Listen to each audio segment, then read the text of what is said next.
I just want to say this for any founder that's watching this. Email newsletters and email signups do not equal revenue. I'm just going to say that because I have heard so many founders come up to me and they say, I've created an email newsletter, right? And I have 10,000 people in an email newsletter. Give me money. And I said, great. Have you gotten any revenue out of these people? No. And I'm like, you don't have anything, right? It's the same thing with communities. The number one problem that leaders of communities have is they cannot monetize. Because guess what? They set it up as a free thing instead of setting it up as a membership. And especially when I talk to female founders, stop doing communities, start doing memberships, money, right? You want the money. And then they burn themselves out because they're doing everything for free. They need to be creating memberships and monetization strategies. So this is what I look at on the business side. On the people side, they have to be good people. Everyone is looking for some kind of process or a secret sauce or a playbook. For me, it was just throw you into the pool. And literally, it was just knock on someone's door, figure out if you can get in, get past the gatekeeper, right? And this gatekeeper was like literally sitting in the front of the office. You could not get past this person.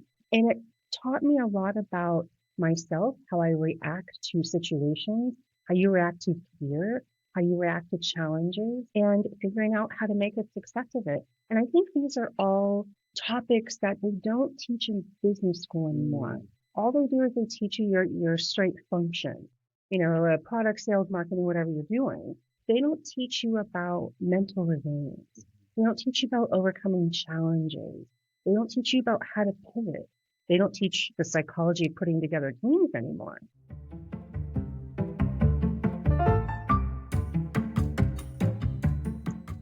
AI marketing is the epitome of taking the best of somebody's knowledge and the best of automation and putting these two things together. It is not about how many tools you can use.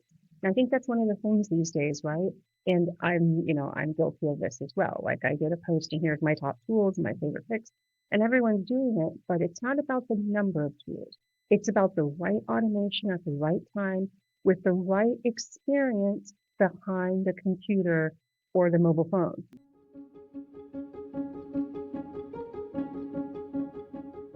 The first rule of critical thinking is a child who is not biased, right? So a person who is not swayed either way. So take the 5-year-old, give them the chance to figure it out.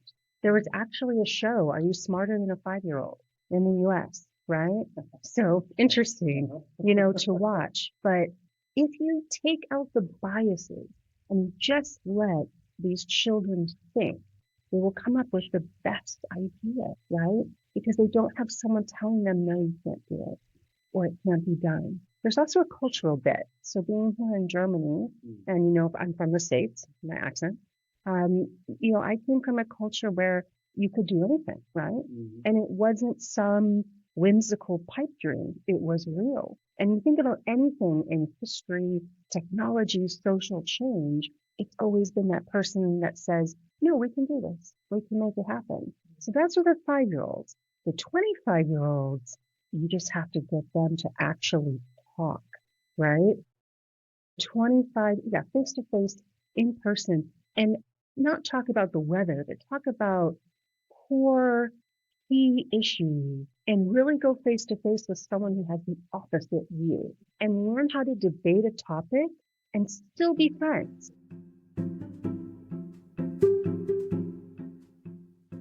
Spoke with a founder. I've got my hair up. I've got my gym clothes on. There's no facade there. And I'm like, okay, let's just talk this out. What do you need? Kind of thing. To me, that's the things that people remember. The authentic pieces, who you really are. That's important. Or if you use Claude, skills in Claude, right? It's supposed to be a tool to help us. It's still so important. Meet in person. And whenever I meet a founder, I actually don't want to read their pitch deck beforehand. I do not want to hear about their company beforehand. I just want to sit down like we are now, and I want to have a tea or a coffee. How are you? Where are you from? Tell me about you, right? I am very focused on working with female founders, purpose-driven founders, founders that are building something just beyond the next feature of a SaaS software, right? How can you use tech to help humanity? For example, there is a founder, I was on a jury in Prague for pitches, and there was a founder that made a device to help heal women's stomachs after a C-section. How cool is that? And think about it. We have the technology to do it. It's just no one ever wanted to focus on it, right?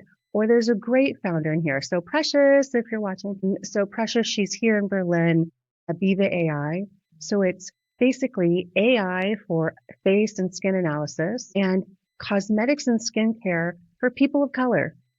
And the interesting thing is I was in the jury for this pitch. She does a pitch. It was excellent. In the jury pool, they were debating on if there was enough market for this product. They were like, we don't think that there's market. And I said, well, of course you wouldn't think, because you've never had to think like that. And then they looked at me and I said, okay, forget about Germany. Think about everywhere else. How about the continent of Africa? How about China? How about but having this kind of conversation, you're just like, okay, there's still so much progress to be made.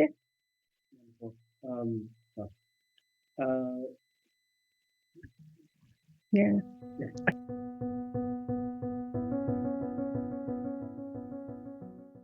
The first conversation, I don't talk to them about business at all. So it's very different because I'm looking for resilience and grit with the founders. Do they have it, right? Are they willing to be adaptable? Can they overcome challenges? Are they a decent human, right? So for me, my process is different because yes, you want exits. Yes, you want a return, but that's not my first and primary motive. My first and primary motive is to make sure I'm backing good people. So that's what I look at first. Then we go to the business piece.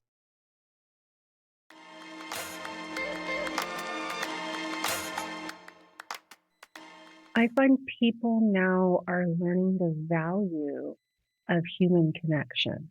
People are less interested in war, right? When you just look politically, they're more interested in work-life balance. They're more interested in having a life.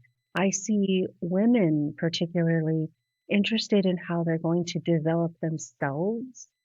I find that very important. I see men, some men are trying to become more emotionally aware, more complete, right? I think humanity as a whole is going more towards what we would think humanity is supposed to be. There are speed bumps, right, along the way. There are many, but if you're in a plane 30,000 feet above the air and you're like, okay, look at the evolution, right, of where we're going. But that's why this is such a critical time. It's a make or break time because AI is such a powerful tool. It can be used for our highest enlightenment and advancement and human acknowledgement, or it can be used for other things, right? So it's up to us. We have it in our hands, our future. We hold it in our hands.